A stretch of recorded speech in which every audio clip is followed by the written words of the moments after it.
इधर ईरान के अखबार तेहरान टाइम्स में खबर रिपोर्ट आई कि ईरान ने अमेरिका को जमीन पर आमने सामने की जंग को लेकर चेतावनी दी। चेतावनी ये कि अगर उसकी जमीन पर अमेरिका के सैनिक उतरे तो उन्हें आग में जलाकर राख कर दिया जाएगा। धमकी दी कि ईरान की धरती पर अमेरिकी सैनिकों का बड़ी बेसब्री से इंतजार किया जा रहा है ताकि चुन चुनकर उन्हें निशाना बनाया जा सके। यह चेतावनी और धमकी इसलिए दी क्योंकि आशंका जताई जा रही है कि अमेरिका किसी भी वक्त ईरान पर ग्राउंड ऑपरेशन शुरू कर सकता है, मतलब जमीन पर आमने सामने की जंग शुरू कर सकता है। इसी वजह से ईरान अमेरिका पर आग बबूला हो गया। ईरान की संसद के स्पीकर मोहम्मद बागर गालिबाफ भी अमेरिका पर भड़क गए।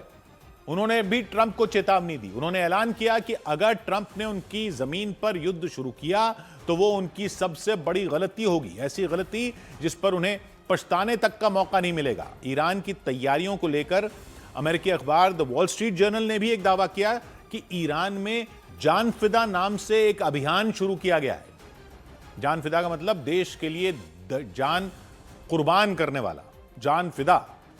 अखबार का दावा है इस अभियान के तहत ईरान बड़ी संख्या में कम उम्र के नौजवानों को अपनी IRGC सेना में शामिल करने में जुटा है ताकि वो अमेरिकी सैनिकों को करारा जवाब दे सके। दूसरी तरफ डोनाल्ड ट्रंप ने भी ईरान को चेतावनी दे दी कि अगर ईरान ने उनकी शर्तें नहीं मानी तो अमेरिकी सेना उस पर सबसे बड़ा हमला करेगी और वो हमला इतना भयानक होगा कि दुनिया के नक्शे से ईरान का नामो निशान मिट जाएगा। लेकिन ईरान भी अपनी जिद पर अड़ा है। ईरान ये साफ कर चुका है कि वो जंग में अमेरिका और इजराइल के सामने सरेंडर नहीं करने वाला, उसके आगे हार नहीं मानेगा। उसने कई बार यह बात दोहराई कि वो अपनी आखिरी गोली और खून की आखिरी बूंद तक जंग लड़ता रहेगा। वो ये तक ऐलान कर चुका है कि जंग अमेरिका के चाहने से नहीं बल्कि उसकी मर्जी से खत्म होगी, जब भी खत्म होगी। लेकिन युद्ध के जानकारों का मानना है पिछले 1 महीने से चल रही यह जंग आने वाले दिनों में और खतरनाक और भयानक भी हो सकती है। ये जो बातें हो रही हैं इनको देखते हुए अमेरिका का अखबार है वॉशिंगटन पोस्ट, उसने लिखा अमेरिका ईरान में कई हफ्तों तक ग्राउंड ऑपरेशन करने की तैयारी कर चुका है। अखबार में दावा आया कि अमेरिकी सेना किसी भी वक्त ईरान की जमीन पर आर पार की जंग में उतर सकती है। अगर ऐसा हुआ तो ईरान के सामने दोहरी चुनौती खड़ी हो जाएगी क्योंकि उसे अमेरिका और इजराइल के हवाई हमलों के साथ जमीन पर अमेरिकी सैनिकों से भी भिड़ना पड़ेगा। हालांकि ईरान के अखबार तेहरान टाइम्स ने दावा किया कि ईरान जमीन पर जंग लड़ने की पूरी तैयारी कर चुका है। एक रोज पहले ईरान की संसद के स्पीकर मोहम्मद बागर गालिबाफ ने भी अमेरिका को चेतावनी दी। उन्होंने अमेरिका को चेताया कि अगर अमेरिकी सैनिक उनकी जमीन पर जंग के लिए उतरे तो उन्हें आग में झोंक दिया जाएगा। अमेरिकी सैनिकों को चुन चुनकर ऐसी मौत दी जाएगी कि उसे देखकर अमेरिका के सहयोगी देश भी कांप जाएंगे। और बागर गालिबाफ ने दावा किया कि ईरान की IRGC सेना अमेरिकी सैनिकों से लोहा लेने के लिए पूरी तरह तैयार है। उन्होंने यह भी कहा कि ईरान में अमेरिकी सैनिकों का इंतजार किया जा रहा है ताकि जैसे ही वो ईरान की धरती पर उतरें उन पर आग बरसाई जा सके। सोशल मीडिया पर ईरान के अखबार तेहरान टाइम्स का एक पेज सामने आया, उस पर वेलकम टू हेल यानी नरक में आपका स्वागत है लिखा नजर आया। नीचे अमेरिका के कुछ सैनिकों की तस्वीर छपी नजर आई। उसके नीचे लिखा था ईरान की जमीन पर पैर रखने वाले अमेरिकी सैनिक सिर्फ ताबूतों में ही लौटेंगे। इसीलिए युद्ध के जानकारों का मानना है कि अमेरिका ने अगर ईरान की धरती पर जंग शुरू कर दी तो अमेरिकी सैनिकों से भिड़ने के लिए ईरान ने भी पूरी तैयारी कर रखी है। द वॉल स्ट्रीट जर्नल की रिपोर्ट कहती है कि ईरान में जान फिदा नाम से एक अभियान शुरू किया गया है। देश के लिए जान कुर्बान करने वाला जान फिदा। इस अभियान के जरिए ईरान कम उम्र के नौजवानों को भर्ती करने में जुटा है ताकि आर पार की जंग में अमेरिकी सैनिकों का मुकाबला किया जा सके। ईरान की IRGC सेना लोगों से एकजुट होने के साथ उन्हें लंबे संघर्ष के लिए तैयार कर रही है, जबकि दूसरी तरफ अमेरिका समंदर के रास्ते ईरान को घेरने में जुटा है ताकि ईरान को जंग में सरेंडर करने के लिए मजबूर किया जा सके, उसे घुटनों पर लाया जा सके। खाड़ी देश है ईरान, उसकी सीमा फारस की खाड़ी के साथ है, ओमान की खाड़ी से भी लगती है। एक तरफ ईरान है, दूसरी तरफ बाकी के खाड़ी देश हैं। फारस की खाड़ी के उत्तर की तरफ इराक है, फिर कुवैत है, दक्षिण में उसके नीचे बहरीन है, कतर भी पास में ही मौजूद है। इसी तरह सऊदी अरब है, UAE और ओमान भी फारस की खाड़ी के किनारे पर हैं। इन सभी देशों में करीब 50,000 अमेरिकी सैनिक मौजूद हैं। इसके अलावा भी अमेरिका ईरान को घेरने के लिए समंदर में ताकतवर एयरक्राफ्ट कैरियर से लेकर युद्धपोत तक उतार चुका है। अमेरिका का USS Abraham Lincoln aircraft carrier अरब सागर में तैनात है, वो वहीं से ईरान पर एयर स्ट्राइक करने में जुटा है। इसी तरह यूएसएस त्रिपोली भी अरब सागर में पहुंच चुका है। इस पर करीब 3000 मरीन यूनिट के जवान मौजूद हैं। मरीन यूनिट के कमांडो समंदर के रास्ते जमीन पर हमला करते हैं। USS George H W. Bush aircraft carrier भी ईरान की ओर रवाना किए जाने की खबरें। और तो और करीब 2000 पैराट्रूपर भी ईरान की तरफ रवाना किए जा चुके हैं।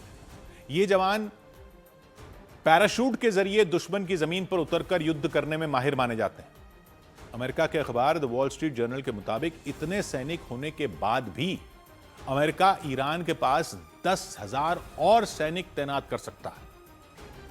अमेरिका इन सैनिकों को ईरान के खार्क द्वीप और स्ट्रेट ऑफ हॉर्मुज के पास तैनात कर सकता है, ऐसा है रिपोर्ट में। इसीलिए यह आशंका जताई गई कि अमेरिका ईरान की जमीन पर आमने सामने की जंग शुरू कर सकता है। अगर डोनाल्ड ट्रंप ईरान पर जमीन के रास्ते हमले को मंजूरी देते हैं तो युद्ध का एक नया दौर शुरू होगा, जो पहले से ज्यादा भयानक और खतरनाक हो सकता है।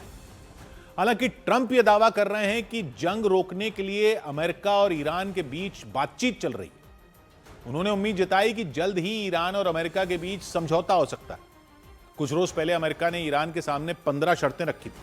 उन शर्तों में हॉर्मुज गलियारा खुलवाने, परमाणु कार्यक्रम पूरी तरह बंद करने और बैलिस्टिक मिसाइल कार्यक्रम खत्म करने समेत कई मांगे थी। हालांकि ईरान के विदेश मंत्रालय ने अमेरिका की इन शर्तों को मानने से इनकार कर दिया और यह साफ कर दिया कि अमेरिका के साथ ईरान की कोई भी बातचीत नहीं हो रही। ईरान के विदेश मंत्रालय की तरफ से यह जानकारी दी गई कि ईरान के सामने अमेरिका की जो भी मांगे आईं वो बिचौलिए देश के जरिए आई थी, मतलब वो देश जो दोनों के बीच समझौता कराने में जुटा है। अमेरिका की मांगे ऐसी थीं कि उन्हें किसी भी तरह सूरत में पूरा नहीं किया जा सकता था, ईरान कह रहा है। उसका आरोप है अमेरिका ने उस पर सिर्फ अपनी शर्तें थोपी, जबकि अमेरिकी मीडिया के मुताबिक अमेरिका ने ईरान के सामने जो 15 शर्तें रखी थीं उनमें सबसे जरूरी शर्त या सबसे अहम शर्त परमाणु कार्यक्रम को पूरी तरह बंद करना और यूरेनियम को अमेरिका के हवाले करना था।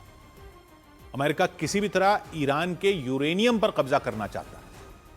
अमेरिका का अनुमान है ईरान के पास करीब 450 किलो यूरेनियम है, उससे वो आसानी से परमाणु हथियार बना सकता है। इजराइल का भी कुछ ऐसा ही मानना है। इसीलिए ट्रंप ईरान पर दबाव बनाने में जुटे हैं कि किसी भी तरह ईरान उनकी शर्तें मान ले। अपने एयरफोर्स 1 विमान में ट्रंप ने पत्रकारों से बातचीत के दौरान इसका जिक्र भी किया। चेतावनी दी कि अगर ईरान ने अपने परमाणु हथियारों की जिद नहीं छोड़ी और अमेरिका को यूरेनियम नहीं दिया तो ईरान का नामो निशान मिटा दिया जाएगा। Give up nuclear weapons. They're going to give us the nuclear dust. They're going to do everything that we want to do, and you know what? They're going to go on and maybe have a great country again. But if they don't do that, they're not going to have a country. Trump ने दावा किया पिछले 1 महीने से चल रही इस जंग में ईरान कमजोर हो चुका है, उसके सामने हार मानने के अलावा कोई और रास्ता बचा नहीं है।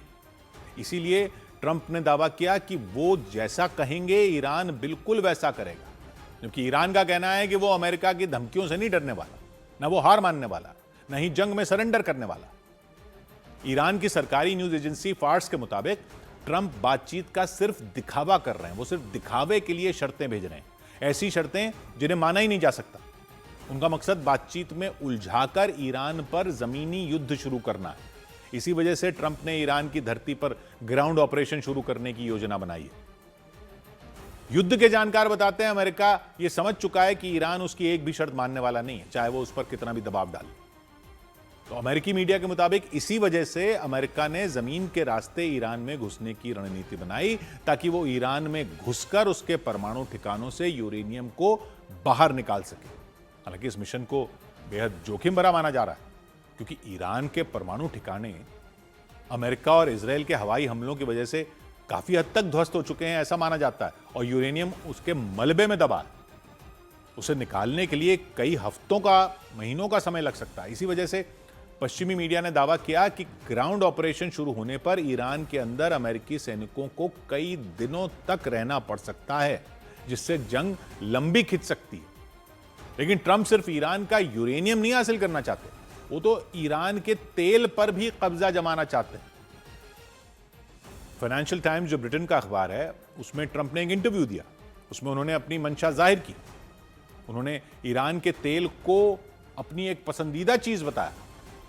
उन्होंने ईरान के उस खार्क द्वीप का भी जिक्र किया जहां ईरान ने जमीन के अंदर बड़े बड़े तेल के टैंक बनाए हुए हैं। फारस की खाड़ी में यह द्वीप है। ईरान के तट से उसकी दूरी करीब 35 किलोमीटर ही है। गहराई ज्यादा होने की वजह से यहां दुनिया के सबसे बड़े तेल टैंक आसानी से तेल टैंकर जो जहाज होते हैं वो आसानी से लंगर डाल सकते हैं। यहां का समुद्र गहरा है। इसी जगह से ईरान दूसरे देशों को अपना तेल बेचता है। इसी वजह से खार्क द्वीप को ईरान की अर्थव्यवस्था की रीढ़ कहा जाता है। फाइनेंशियल टाइम्स को दिए इंटरव्यू में ट्रंप ने खार्क द्वीप को कंट्रोल में लेने की बात कही। उनके मुताबिक खार्क द्वीप पर ईरान की सेना ज्यादा मजबूत नहीं है और अमेरिकी सेना जब चाहे उस पर कंट्रोल कर सकती है। ईरान के साथ जल्द समझौता होगा ऐसी संभावना उन्होंने जताई और जल्द ही हॉर्मुज गलियारा जहाजों के लिए खोल दिया जाएगा। इसे लेकर बाकायदा ट्रंप ने सोशल मीडिया पर एक पोस्ट भी डाली। उसी पोस्ट में उन्होंने ईरान को एक बार फिर धमकी दी कि अगर समझौता नहीं हुआ तो ईरान में मौजूद बिजली के प्लांट, तेल के कुएं, खार्क द्वीप, खारे पानी को मीठे पानी में बदलने वाले प्लांट सबको बम से उड़ाकर पूरी तरह बर्बाद कर दिया जाएगा। धमकी दी उन्होंने दावा किया कि अमेरिकी सेना ने जानबूझकर ईरान के इन ठिकानों को अभी तक निशाना नहीं बनाया, लेकिन अगर समझौते में देर हुई तो फिर ईरान को कहीं का नहीं छोड़ा जाएगा।